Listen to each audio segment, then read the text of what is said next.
Action! Hot Chatskis. My partner! Mr. Five, tell us how you feel. How do I feel? I feel alive! Even more so when Rameez capitulated tamely to Pringle in Pakistan's second over. Ian Botham had been relatively quiet with the bat, but with the ball he was back to his old self. Salim caught behind, then Botham accounting for Inzamam all by himself. Pakistan's faint hopes of victory went as Wasim was caught by Stewart on 34. It was all over with Pakistan 79 short. Their game needing improvement all round to give them any hope in the Test series. Soccer, the European Cup final at Wembley tonight went to extra time. The final result, Barcelona 1, Sampdoria of Italy 0. One other result in the World Cup qualifiers Group 4, Romania 5, Wales 1. The main news again. British Rail has been blamed for poor maintenance, allowing some carriage doors to fly open at speed. And in Thailand, the Prime Minister has promised moves towards democracy and freedom for many prisoners. And that's news at 10 from John and from me. A very good night to you.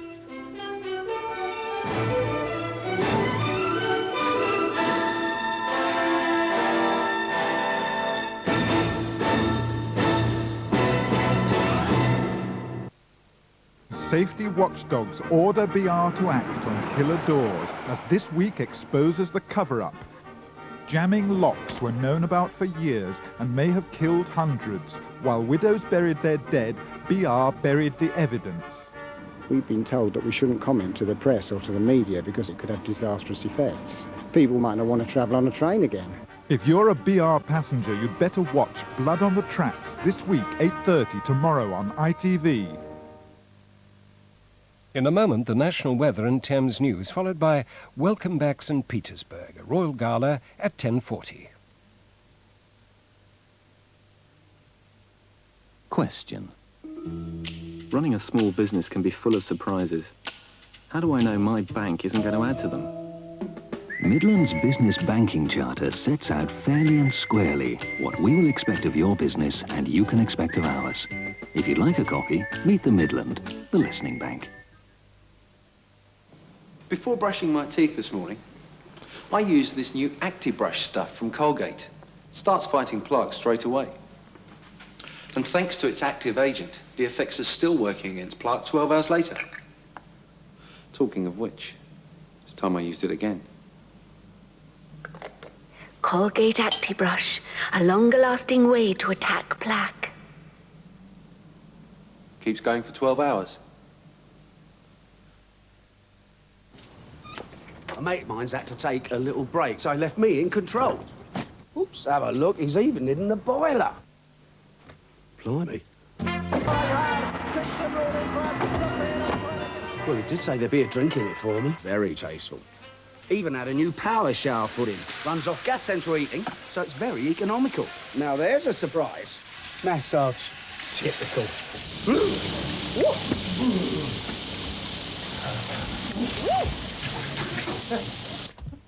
Don't you just love being in control?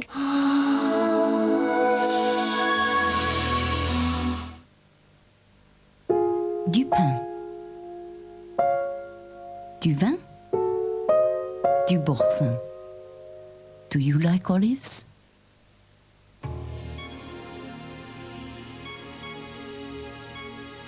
The new Vampire Vacuum Cleaner from AEG. It has been rigorously tested as you would expect, because at AEG, we build to last. AEG makes the difference. The new Vampire Vacuum Cleaner from AEG, Advanced Engineering from Germany.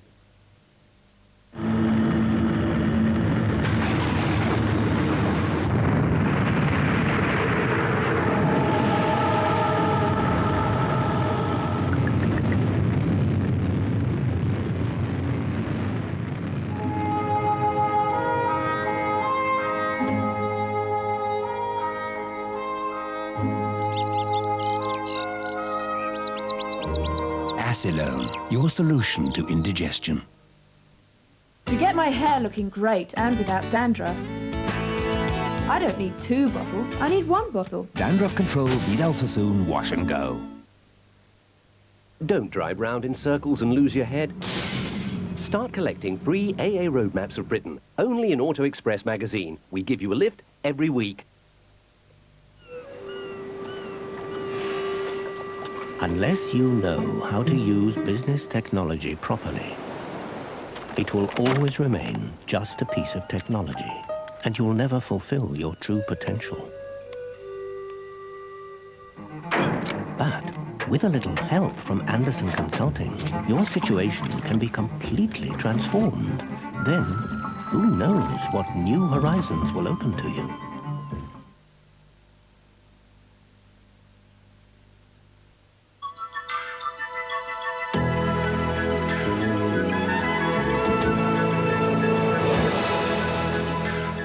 Hello there, well we've had another lovely sunny day across most of England and Wales, so a bit more cloud over Scotland and Northern Ireland, but we are going to find something of a change as thunderstorms work their way slowly from the continent to affect the southern counties on Friday and Saturday. We've had another lovely day today, lots of sunshine around. I can't think of a better way to enjoy that sunshine than perhaps cruising down the river on a boat. And in fact there will be more sunshine to come for both Friday, Saturday and Sunday, despite the threat of those thunderstorms. High pressure is still very much in control. This is the low that's going to bring the threat of the thunder activity across the continent and up towards us for the weekend.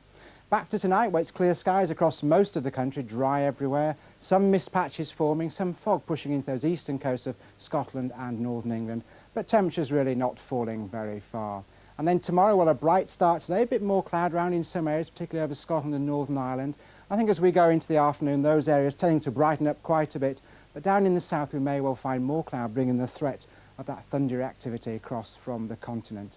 A hot day once again, particularly inland, but colder around those coastal fringes. So there you are, another nice day in store. I think all in all, a very pleasant day to be out and about, and rather hot once again inland. Good night.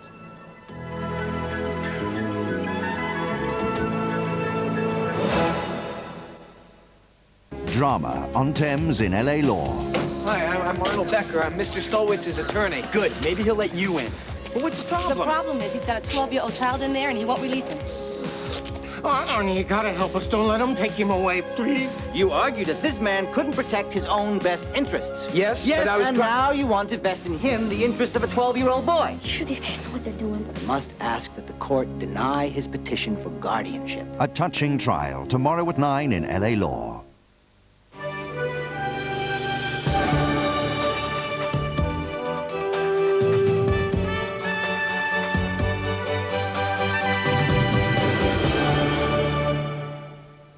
Good evening. Two homosexual attackers who raped a man on a tube train may have struck again. In the latest attack, an office worker was drugged before being sexually assaulted on the streets of Streatham. The 23-year-old man was ambushed at knife point in Bar Hill Road and made to sniff from a bottle of amyl nitrate. The dazed victim was robbed of jewellery and forced to perform a sex act with one of the attackers. Police fear the men are the same pair who raped a man on a Northern Line underground train last week. Labour are demanding an inquiry into what they describe as a scandalous misuse of resources in London's Docklands. The call coincides with a new report which claims that £4.5 billion of public money has been spent on the area. Jane Ball reports. Labour say £4.5 billion of public money has been pumped into Docklands, but claim it's done little to benefit local communities. What I'd like to see is the Public Accounts Committee in the House of Commons examine the financial use of public resources, not just the grants that have been allocated, but hidden subsidies through tax breaks and other subsidies which have been provided. Labour's call for a parliamentary inquiry coincides with a new report from the Docklands Consultative Committee, which condemns Canary Wharf as a disaster for the area. It claims just 2,770 new jobs have been created in the Isle of Dogs enterprise zone since 1981. 50,000 were promised. Well, since it opened, they said like there's going to be loads of jobs about, but there's none. Completely. For my age group, there's none. Well, it's the lie, isn't it? They've got their way to build all this and it's useless. It's just stuck there. There's no jobs there.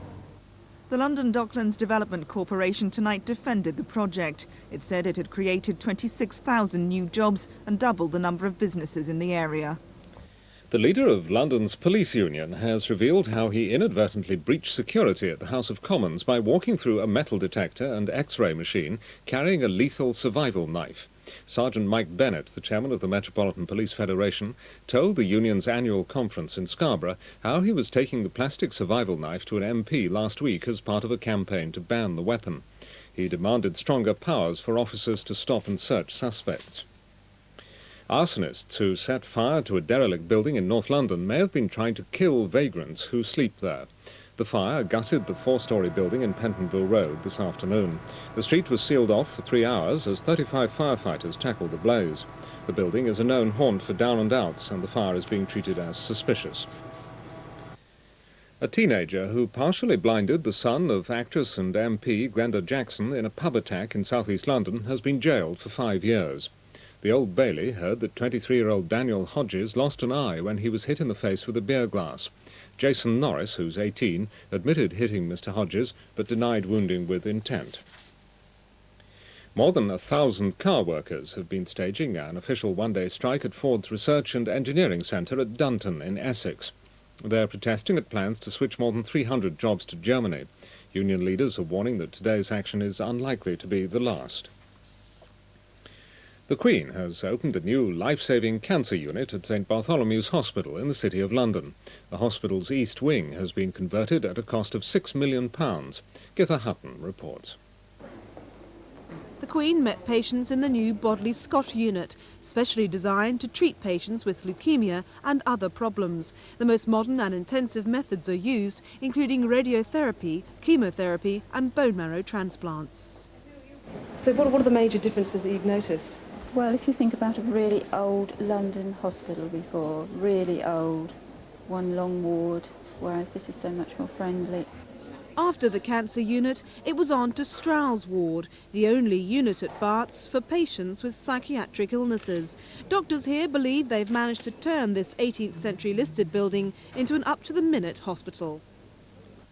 A century of Britain's finest cartoons went under the hammer in Knightsbridge this evening.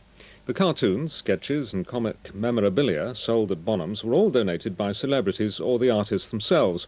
Lenny Henry autographed a pair of size 12 blue suede shoes, and Ken Dodd sent in a spare pair of tickling sticks. The sale has raised money for the country's first museum of cartoon art to be based in the capital. And that's the Thames News tonight. We're back at 9:55 tomorrow morning. Next, the region's weather.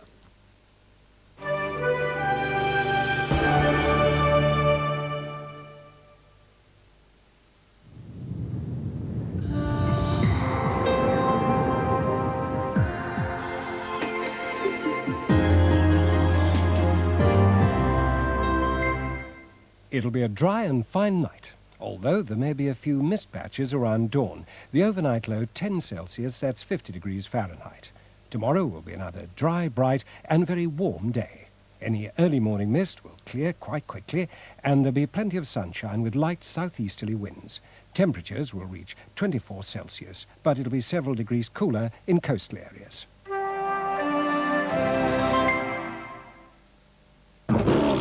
Sit.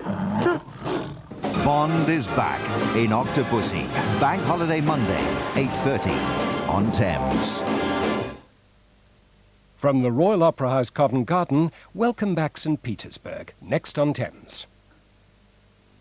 Tonight on Hollywood Report, Robert De Niro is taking up directing. Adam Ant reappears in the theatre, and veteran rocker Alice Cooper takes up acting. And the competition hots up between the Californian theme parks as they announce their latest attractions. Hollywood Report, tonight, 2:15 on Thames.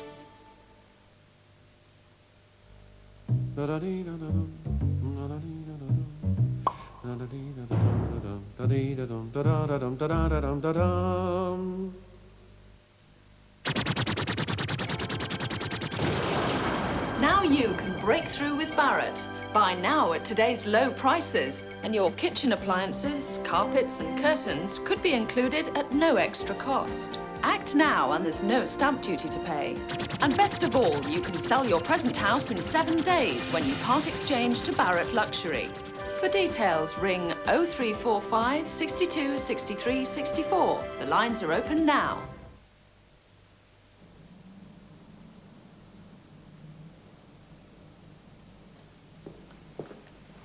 Still working. Go on, give the meat a treat. Bring out the Branstow. Bring out the Branstow. Bring out the taste. On Thames next Wednesday at 8, the last show on Earth. Top international rock stars and celebrities have joined forces to present a stunning and unique wildlife television adventure, which includes songs specially composed to illustrate the plight of our planet. An astonishing journey around the world that looks at an incredible array of endangered species, their habitats and prospects for survival. The last show on Earth, next Wednesday at 8 on Thames.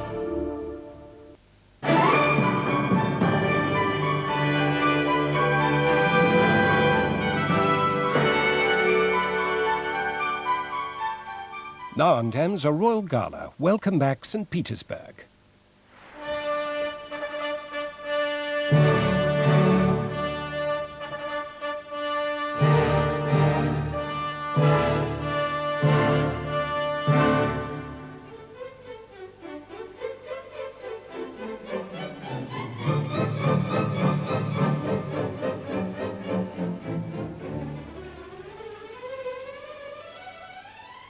Hello and welcome to the Royal Opera House for this gala evening of Russian opera and ballet in the presence of Her Royal Highness the Princess of Wales. Angus Sterling, the chairman of the Royal Opera House, introduces the 3-year-old nephew of the Duchess of Abercorn, the gala committee's chairman. And 2 young dancers from the Vaganova Ballet Academy, who we'll see on stage in a moment, present the princess with her program. Tonight's concert, Welcome Back St. Petersburg, is in aid of the Royal Opera House Trust and the Mariinsky Theatre, the home of the Kirov Ballet and Kirov Opera companies. Behind the scenes, it's taken extraordinary organisation. For this one night, 275 dancers, singers and musicians have flown into London, the ballet company from St. Petersburg and the opera company from their season at Palermo in Sicily. They arrived this morning, and since 1 o'clock they've rehearsed non-stop.